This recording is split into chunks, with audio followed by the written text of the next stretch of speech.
श्री सद्गुरु महाराज की जय। श्री सद्गुरु महाराज की जय। भगवान बुद्ध वचन धम्पद से पुष्प बग्घो कथा नंबर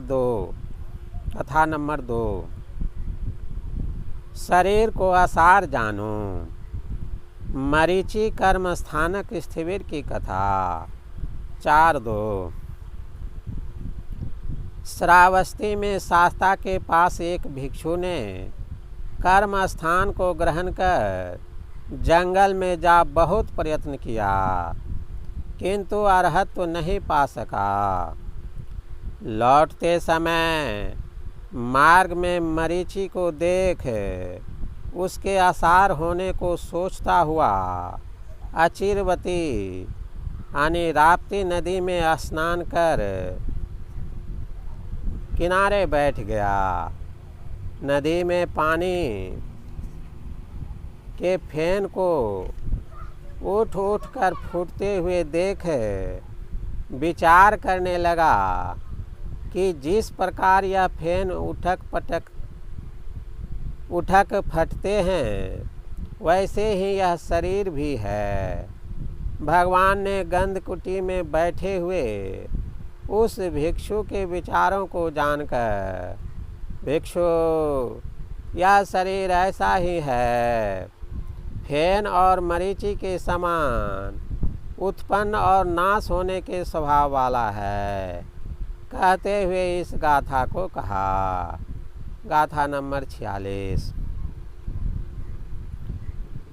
फेनोपमं कायमिमं वेदित्वा मरीचिदम्मम् अभिसम्बुद्धानो क्षेत्रवान् मारसपफुफकानि अदस्सनं मच्चुराजस्य गच्छे।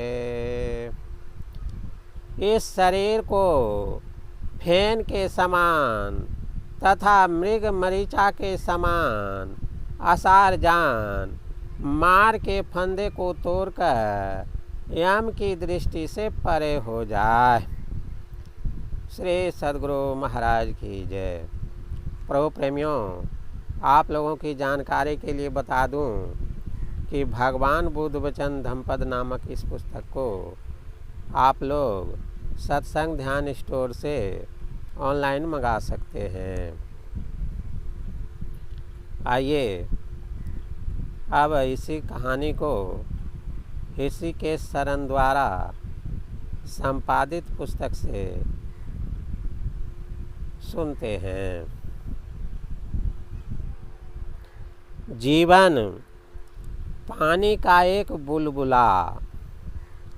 मरीचि कर्म स्थानिक की कथा।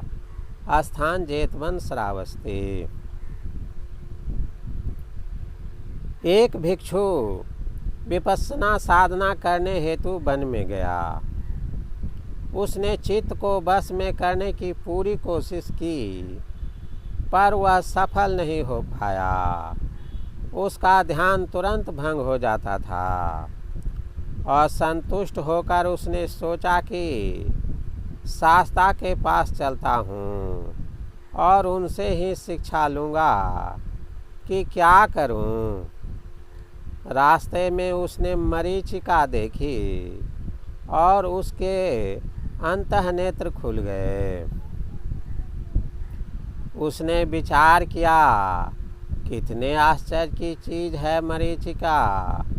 बालू से तप्त भूमि पर दूर से देखने से ऐसा आभास होता है कि वहाँ पानी है।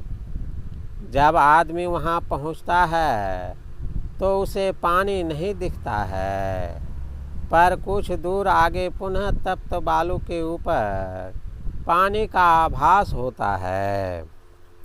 मृग मरीचिका के पीछे दौड़ता है कि उसे पीने के लिए पानी प्राप्त हो जाए, पर उसे पानी नहीं मिलता और इस प्रकार पानी की तलाश में दौड़ता दौड़ता अपने प्राण गंवा देता है।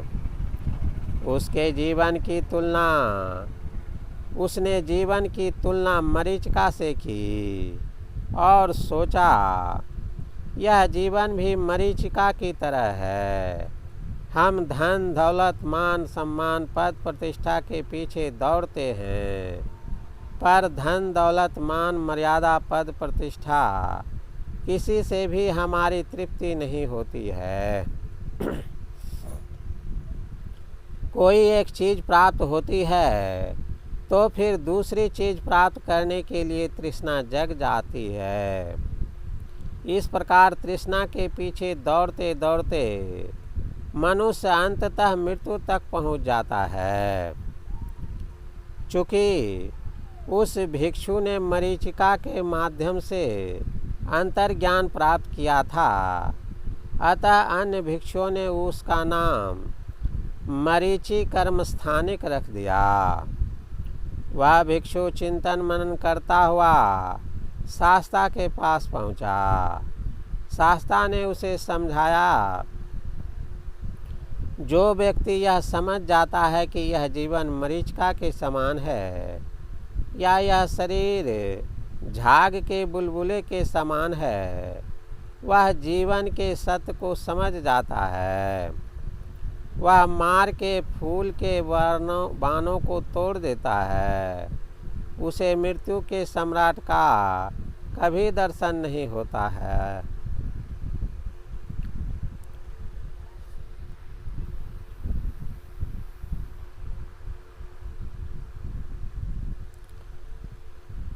गाथा।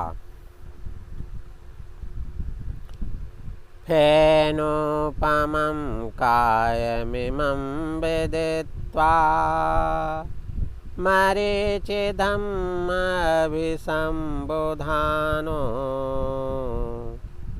चेतवान् मारस्य पफुफकानि अदस्सनं मच्चुराजस्य गच्छे। इस शरीर को झाग के समान या मरु मरीचिका के समान जानकर मार के फंदे को तोड़ जमराज की दृष्टि से दूर रहे। श्री सद्गुरु महाराज की जय। प्रभु प्रेमियों, आइए इसी कहानी को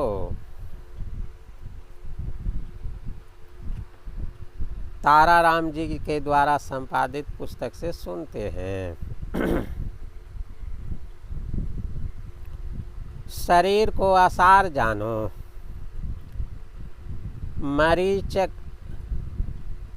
मरीचि कर्म स्थानिक स्थिविर की कथा। स्थान सावस्थी। एक भिक्षु भगवान बुद्ध से उपदेश ग्रहण करके विपश्यना साधना हेतु जंगल में गया और वहाँ पर उसने अपने चित्त को बस में करने की पूरी कोशिश की, परंतु वह बार बार उसमें असफल रहता। उसका ध्यान जल्दी ही भंग हो जाता था और वह भगवान के यही परिसको धम्मा की साक्षात अनुभूति नहीं कर पा रहा था। जब उसने देखा कि वह ध्यान साधना में कोई प्रगति नहीं कर पा रहा है, तो उसने तथागत के पास जाने का निश्चय किया। वह चल दिया। रास्ते में उसे विभिन्न दृश्यों को देखने को मिले। सूर्य की किरणों से उसे मरीचिका भी दिखी। वह सोचने लगा, यह कैसी घटना है।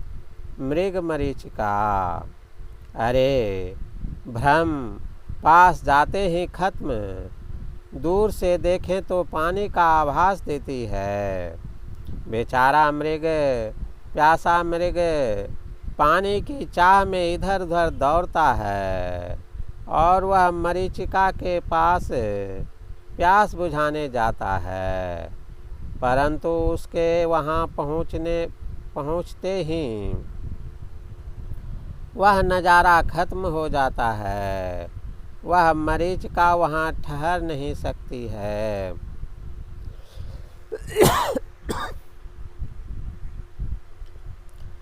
इस प्रकार सोचते हुए उसने अनुभूत किया कि यह शरीर भी तो इसी मरीचिका की तरह है, यह भी अनित्य है, मरीचिका भी अनित्य है। उस भिक्षु का नाम मरीचिक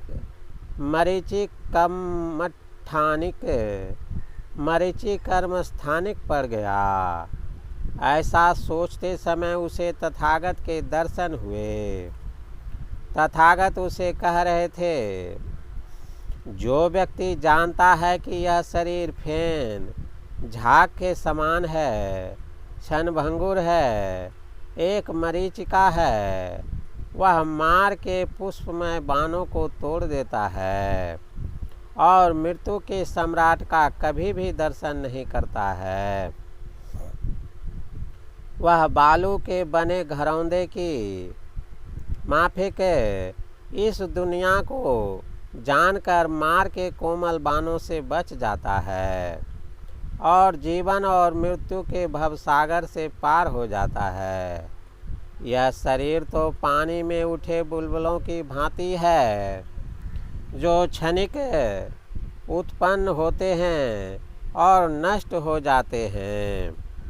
भगवान ने गाथा में कहा, इस शरीर को फेन के समान तथा मरीचिका के समान असार अनित्य जान, मार के फंदे को तोड़कर यम की दृष्टि से परे हो जाएं। ऐसा कहते हुए तथागत ने यह गाथा कही। गाथा नंबर 46।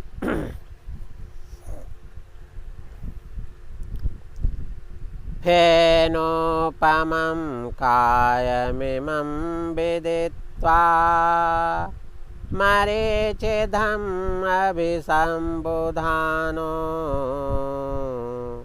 चेतवान् मारस्य पपुफकानि अदस्सनं मचुराजस्य गच्छे।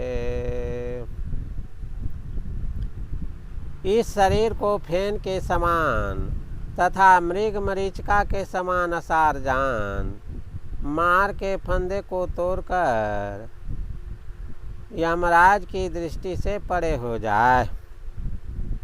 शब्दार्थ, फेनुपमम बराबर फेन के समान, मरीचि धम्मम बराबर मृग तृष्णा का धर्म, अभिसंबुधानो बराबर जानकर, पपुफकानी बराबर पुष्पमय बाणों को, भदंत बुद्ध घोष ने इसका अर्थ जीवन की 3 अवस्थाओं में विद्यमानता, मारस्य पुफ पपुफकमखांतानि ते मुँह में कानी बट्ठानी किया है। अदर्शनम बराबर दृष्टि में न, मच्चु राजस्य बराबर मृत्यु देवता की। श्री सद्गुरु महाराज की जय। श्री सद्गुरु महाराज की जय।